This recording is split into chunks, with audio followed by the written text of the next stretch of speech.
Quando Paulo disse lá nas cartas dele que ele combateu o bom combate, prosseguiu para o alvo, manteve a fé. Isso é uma coisa que nós todos devemos querer no final da nossa vida.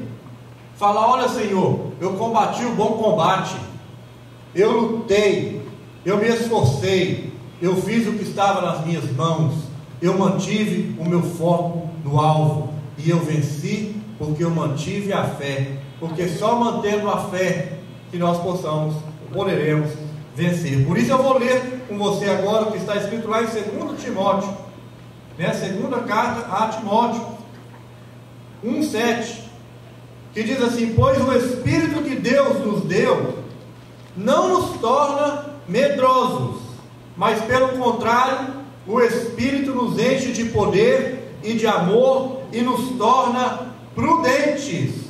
God gave us an element. He gave us a characteristic, which is courage. And you cannot defeat enemies. You cannot win battles. You cannot accomplish anything without courage. And we are all called to be courageous. We are all called to have the courage.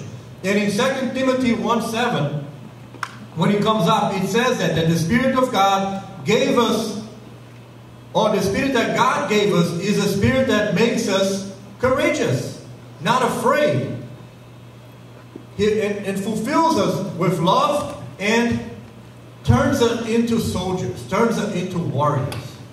Esse é o Espírito de Deus para nós. Quando Pedro e João estavam presos lá em Atos, se vocês lerem o livro de Atos é o que, na verdade? É um livro da formação da igreja. Ali se formou a igreja. Foi ali que os discípulos do Senhor Jesus começaram a se agrupar, começaram a encontrar pessoas, começaram a pregar o Evangelho e montar o que? A igreja. Nós somos uma continuação de que começou lá em Atos. Amém. Mas quando eles foram presos, porque depois que Jesus morreu, ressuscitou e foi morar com o Pai de volta, a igreja começou a se formar, mas ao mesmo tempo ela começou a ser perseguida. E os discípulos de Deus mais perseguidos eram os que andavam com ele, e os mais imediatos depois. Pedro e João estavam pregando e foram presos.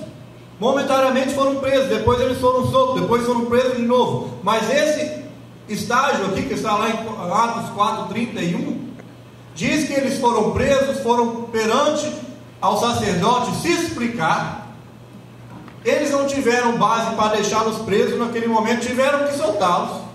E quando eles soltaram Pedro e João, eles testemunharam no que tinha acontecido, eles oraram com a igreja, mais ou menos como a gente fez na vigília, né? Que foi uma vigília praticamente de testemunho, uma vigília de ação, de oração ligada a testemunho, de oração ligada a agradecimentos, e não uma vigília de um monte de pedidos.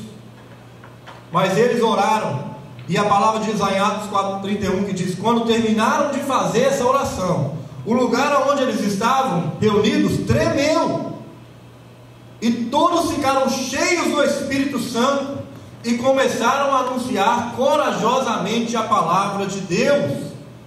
Isso nos incentiva ao que? Quando Deus tocou no meu coração com esse verso, porque encaixou bem na vigília. Quando nós somos gratos, e quando nós testemunhamos, e quando nós falamos disso, e quando nós oramos em cima daquilo que o Espírito do Senhor é depositado sobre nós, e nós começamos a corajosamente falar da palavra de Deus, porque nos encoraja, nos enche de ânimo, nos enche de audácia.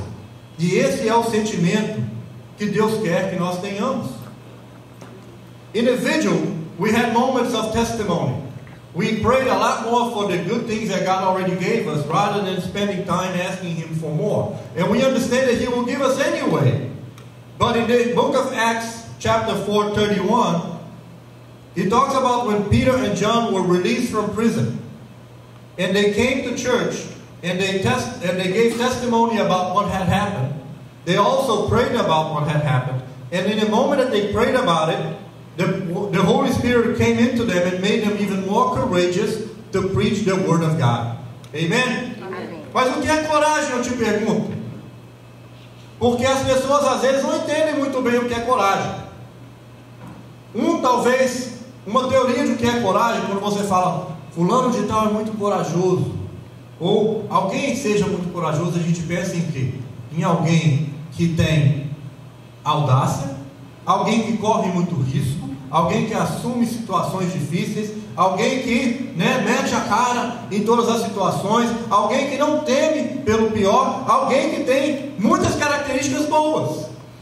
Porém, o primeiro versículo que eu li para vocês, que está lá em 2 Timóteo 1,7, diz que o Espírito Santo nos enche de coragem, de poder, de amor e nos torna prudentes.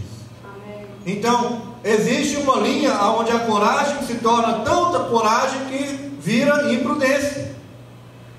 É a linha que talvez no âmbito físico a gente possa ver assim, um adolescente normalmente tem esse tipo de coragem.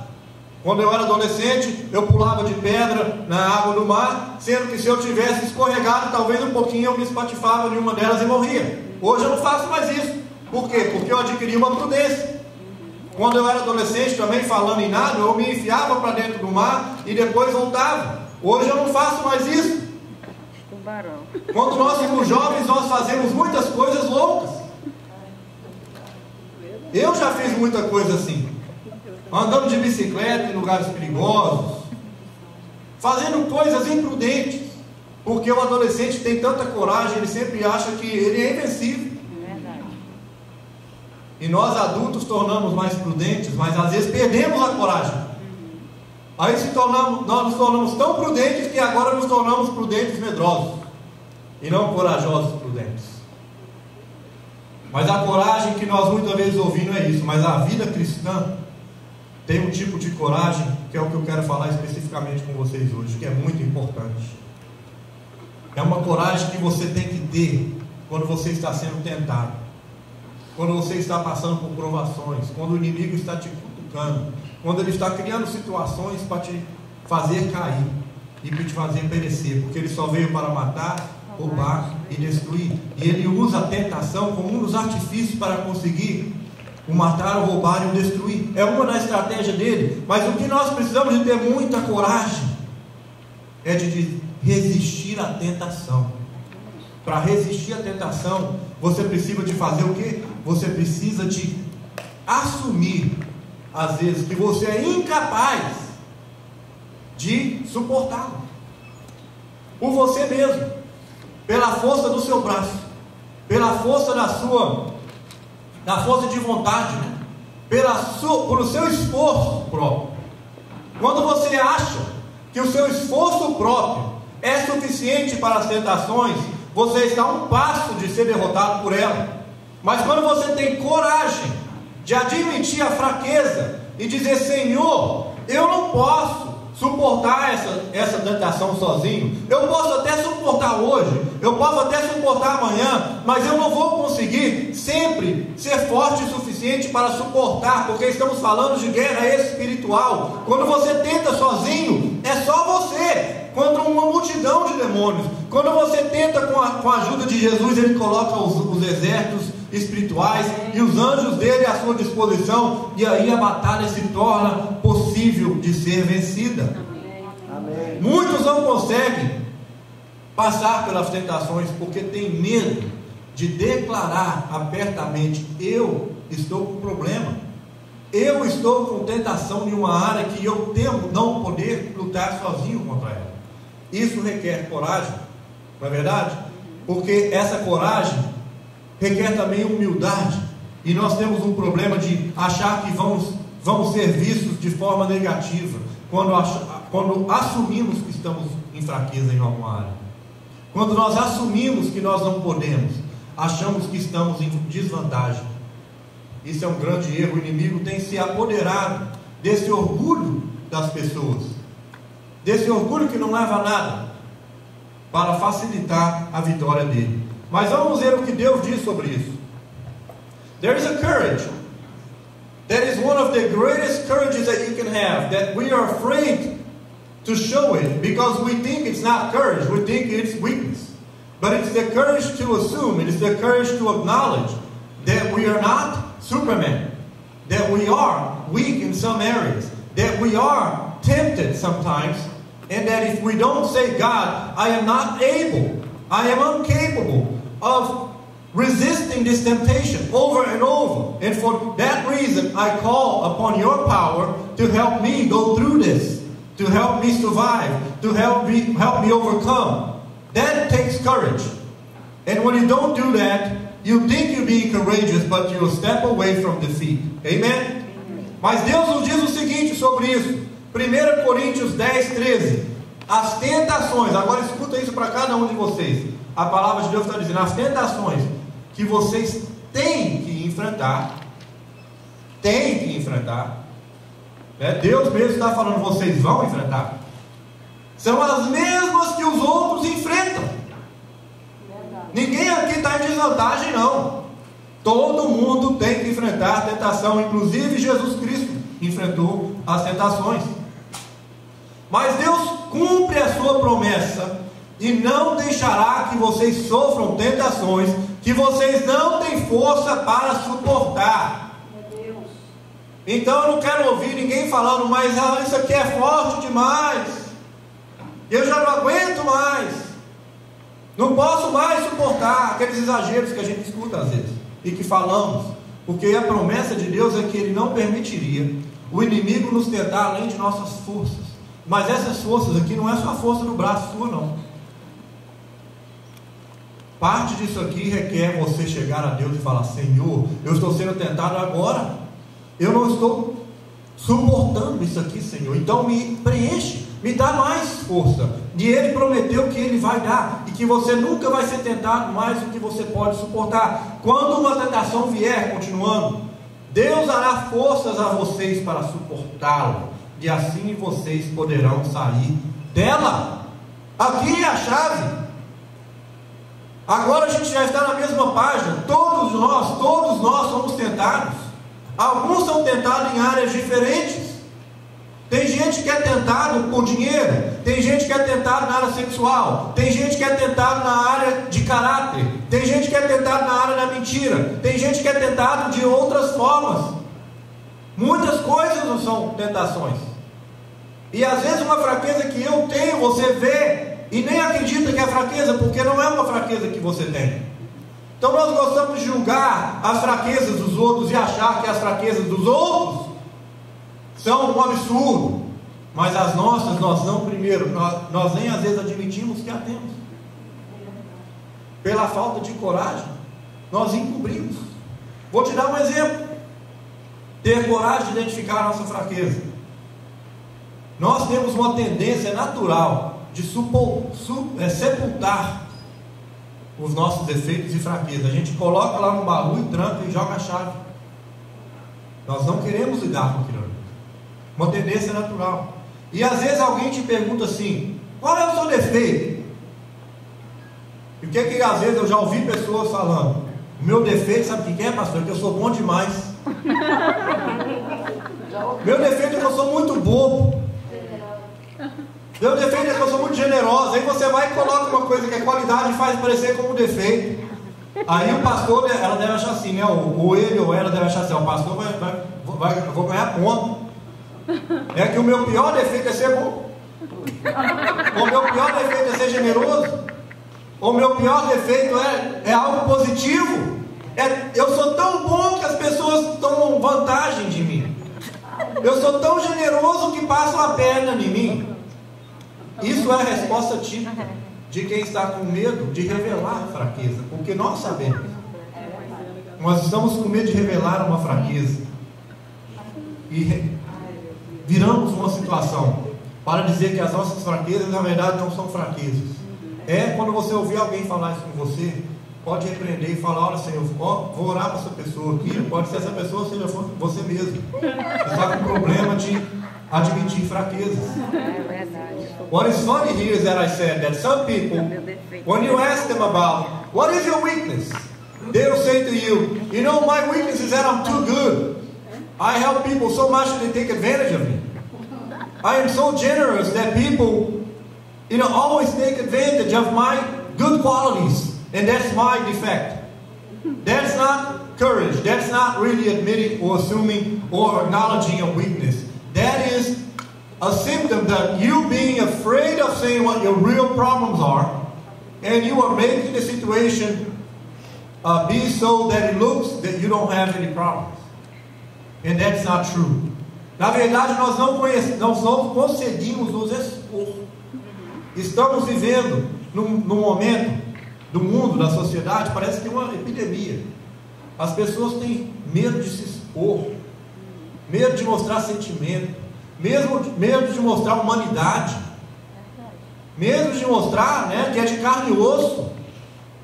Então você não quer que o seu patrão saiba dos seus defeitos, porque você teme que você vai ser olhado agora como uma pessoa que não merece uma promoção, ou como uma pessoa que não está preparada para liderar. Você às vezes não quer admitir suas fraquezas para os seus filhos, porque você teme, meu filho não vai mais me respeitar. Às vezes você não quer admitir as suas fraquezas para os seus amigos, dentro de ministério, dentro de qualquer área. E esse é um grande problema. Isso ocorre quando nós não entendemos essa chave, que para assumir fraqueza, na verdade, é um grande passo de coragem. E coragem é algo que Deus te deu. Então Deus te deu coragem para assumir as suas falhas. Quem é que nós estamos enganando aqui? Todos nós temos. Não é exclusividade de ninguém. Eu vou tirar alguns exemplos da Bíblia. E exemplos aqui de grandes homens. Eu não estou falando de qualquer pessoa, não.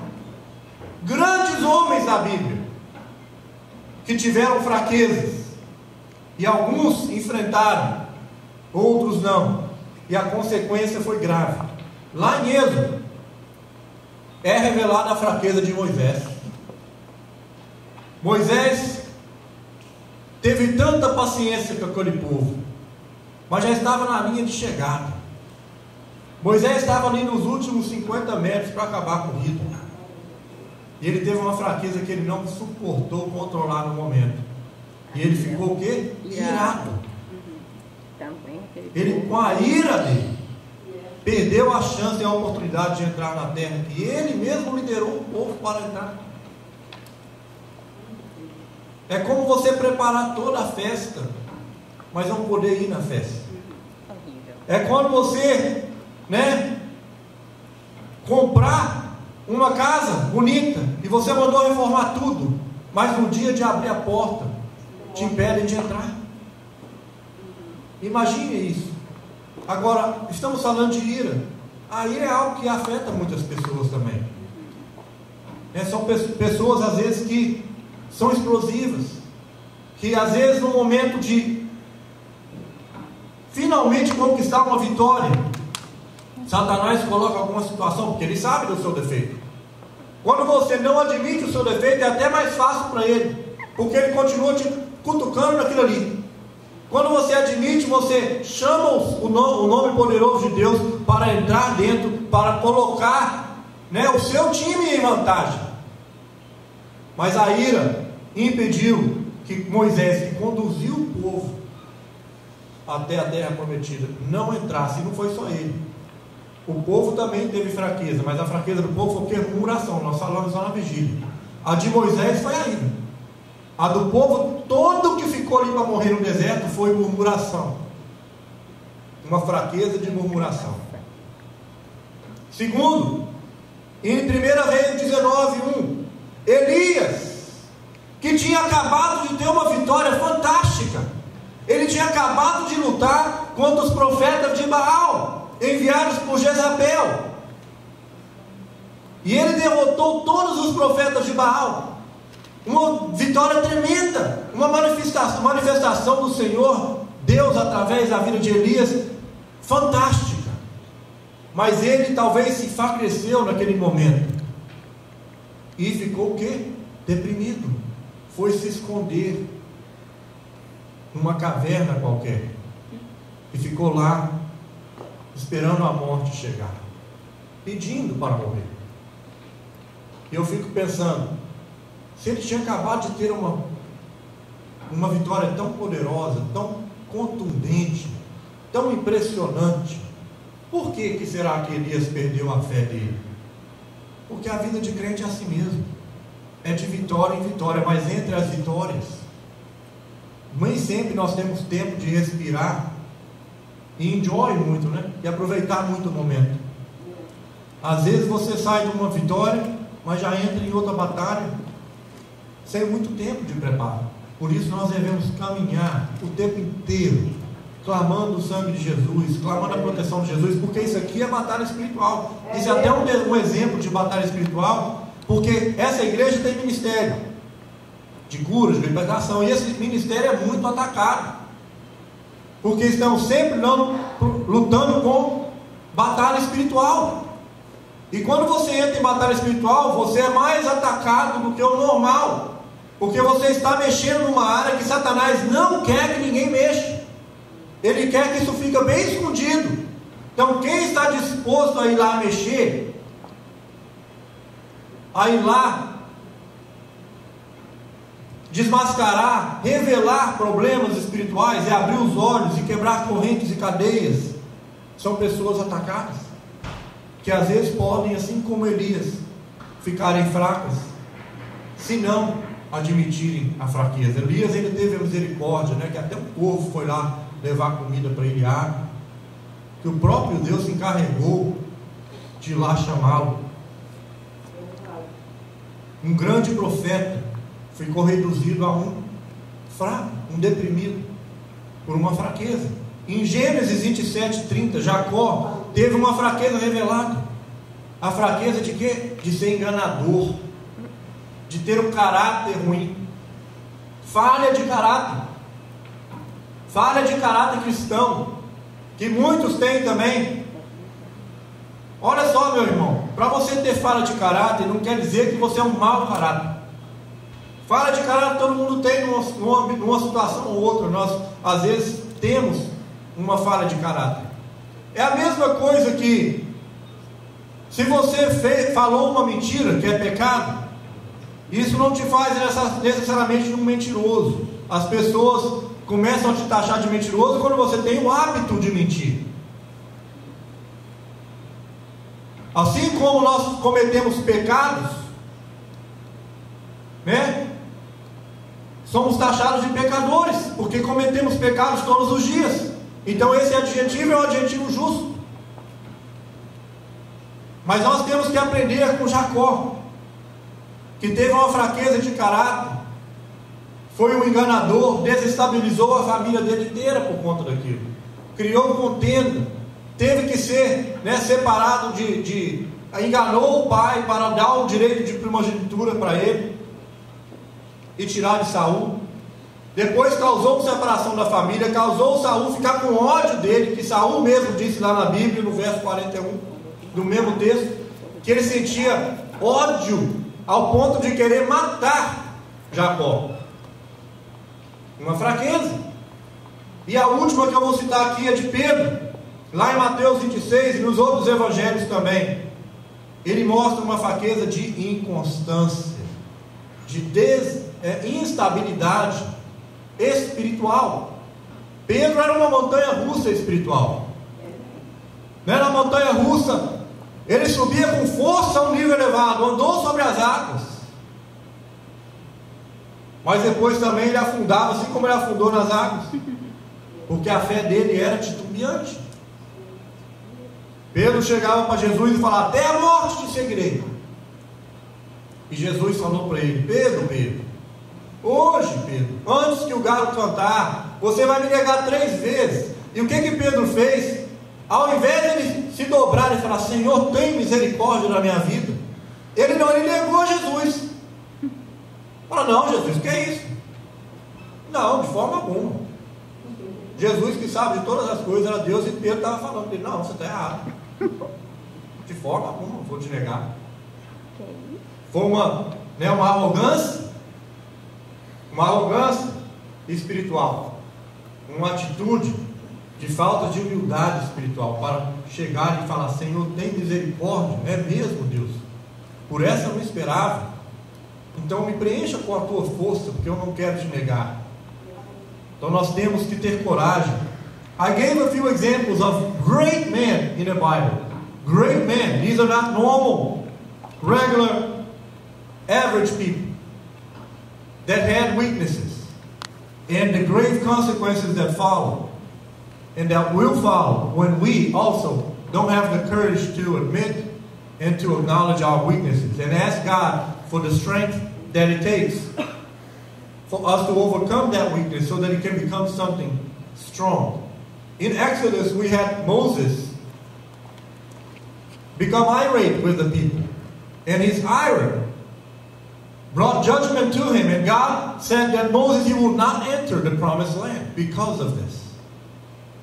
So we have to control our emotions. This is just an example. Moses was prevented from entering the land after conducting the people from all those years in the desert.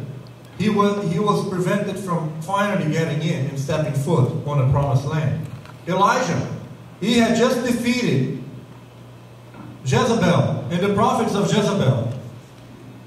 And just after that, he became depressed and he went hiding in a mountain, like in a cave somewhere in a mountain. He was suffering from the weakness at that point of sadness and depression. He became depressed after a great victory. And sometimes we have great victories, but we don't have a lot of time until the next great battle comes around. So we have to be ready all the time. And for us to be ready all the time, we have to be with God all the time. Or else we're going to end up just like Elijah ended up. In Genesis 27, Jacob, he had a weakness of character. He had a bad character. He rejected his right of the firstborn. And then he fooled and cheated against his brother to fool his father to give him the right back that he had given away before. So now he gets it back in a dishonest way. He causes division in his family. He causes his brother to have hatred towards him. All because of a problem of character that he did not face, that he did not deal with. Peter, that was the analogy that I used, it was like a roller coaster. Either Peter was really high up in his faith, or he was really down. And he denied even Jesus. When Jesus confronted him, Jesus even tried to say, Peter, you will deny me 3 times. And Peter said, no, I won't. I'm good. He had a chance. He had an opportunity to acknowledge and say, Jesus, have mercy on me. If that's the case, give me strength, because I do not want to deny you. That's what God wants us to all do. Quais são as áreas da sua vida que devem ser confrontadas? Só você pode responder. Eu sei das minhas. Eu sei das minhas e tenho trabalhado com elas. É uma luta diária. Todos nós temos. Não há motivo de vergonha. Não há motivo de esconder nada. Não há motivo para isso. Muitos acham, né, que as únicas falhas que nós temos que lidar com elas são as grandes falhas. Mas as grandes falhas, quando você aceita Jesus, elas já são tratadas naturalmente pelo processo do Espírito Santo vir estar conosco, pelo processo de primeiro amor, pelo processo de apoio da igreja, pelo processo, né, de discipulado. Essas grandes falhas a gente já tira rápido, mas o que fica são um monte de pequenas falhas. Essas que nós não queremos confrontar, não queremos enfrentar. São essas pequenas falhas que nos causam pecado. São essas pequenas falhas que não nos deixam crescer espiritualmente. São essas pequenas falhas. Elas são as imperceptíveis. São essas aquelas que a gente nem gosta de lembrar. Finge que não existe. Como se fingir que um problema não existe resolvesse o problema. O problema continua ali. Mesmo quando nós temos coragem para muita coisa na vida, talvez tenha faltado coragem para enfrentar as nossas fraquezas. Essa coragem, nós precisamos de clamar o sangue de Jesus para dar a nós. Quando o Espírito Santo vem para estar conosco, Ele nos dá essas oportunidades. Essas oportunidades se manifestam de forma natural. Porque se você tem uma pequena fraqueza, um problema que você lidar com ele todo dia, então todo dia você tem uma oportunidade. Todo dia. Às vezes a nossa fraqueza é, né, Dentro do casamento, muitas vezes acontece falar uma coisa sem pensar. Às vezes é fazer comentários desnecessários. Às vezes é fazer críticas que não edificam. Pode ser várias coisas. Mas o Espírito Santo nos dá uma oportunidade. E nos dá uma oportunidade de mudar. De olhar para o lado. De olhar para o lado e crer, olha, Senhor, de quem é que eu estou escondendo isso? Por que tenho pesar e vergonha de algo que afeta a todos?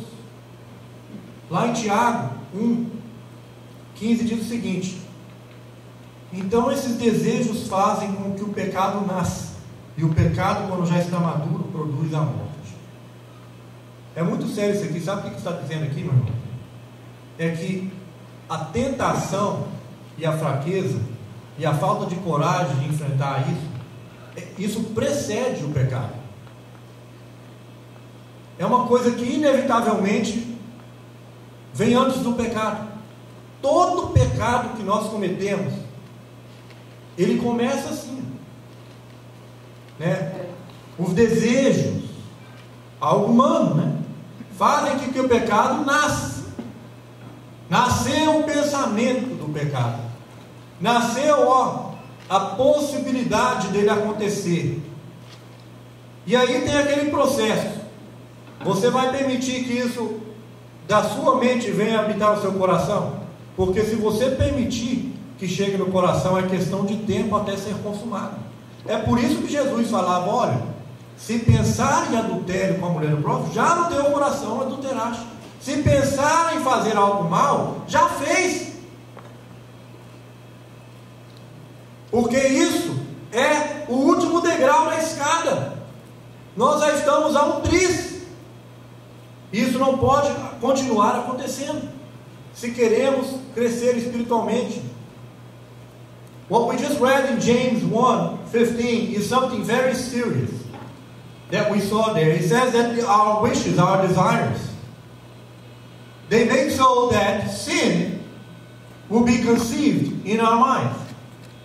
When we think about something, when we wish something, good or bad, but in this case bad, we allow that a thought comes in our mind, and it takes root, and we, without confronting the possibility of sin, we just take that, and that thought then comes into our heart, and once it gets there, it's really hard to control. That's why Jesus said that when we think about something, when we think about committing adultery, in our heart we already did. When we think about doing any bad action toward someone else, in our heart we already acknowledged that. We already accepted that. We already committed that sin in our heart. That's why we have to stop it right there. Nós devemos confrontar essas coisas na nossa mente. E a nossa mente é uma mente onde há batalhas. A nossa mente é uma mente onde há guerras. Nós temos uma guerra diária. E a única forma de vencer essa guerra diária é colocando coisas boas na nossa mente. Que existe um ditado popular, né, que a mente vazia é a oficina de quem? Do diabo. É onde ele vai trabalhar. O diabo gosta de uma mente vazia. Ele vai lá, olha, vê que você não está pensando em nada, ou nada que é de Deus. Vê que você não está ocupando a sua mente com nada produtivo, com nada edificante. Ele já vai se pega dessa oportunidade. Percebe que você está com uma mente assim, solta, não está focada. Aí é fácil dele vir e colocar pensamentos. Aí é fácil dele vir e plantar contenda. Aí é fácil dele vir e plantar divisão. Aí é fácil dele vir e plantar falta de amor. Aí é fácil dele vir e plantar, né, todo tipo de pecado imaginável. E o nosso coração se enche dessas coisas. E aí, às vezes, só mesmo pela intervenção de outros. Existe um estágio na nossa vida, queridos, que a intervenção pode ser individual. Eu posso falar, olha, eu vou parar isso aqui, eu já detectei esse problema. Já detectei, eu estou com esse problema, eu estou com essa falha, eu estou com essa fraqueza. Então, Senhor, tem misericórdia de mim, vem habitar em mim, faz com que essa fraqueza se torne algo do passado, né? E vou terminar isso aqui. Isso é uma intervenção individual. Ninguém precisa de se envolver. Se ele quiser pedir oração por isso, peça, pode trazer para a igreja, mas você ainda tem a chance de individualmente lidar com o problema. Agora, tem um estágio do pecado que atinge certas pessoas, certos irmãos, que já se não houver uma intervenção, já fica mais difícil. Isso não é nada de ruim, não. Só não tem solução na vida da gente, a morte. Tudo demais existe solução. Então, identificar a nossa fraqueza é algo que todos nós temos que fazer. Qual é a sua fraqueza, eu te pergunto? Será que você tem coragem para admiti-la? Não precisa ser publicamente, admita para você mesmo. Sabe aquele probleminha que você evita? Admita agora, hoje é o dia. Sabe aquela fraqueza que vem te afligindo? Pensamento desagradável, né? Vou ligar o rádio e aumentar essa música. Eu não gostei disso que veio na minha cabeça, não. Vou fazer outra coisa para esquecer. Isso é a nossa atitude muitas vezes. Vamos mudar de assunto. Dentro de família isso acontece, né?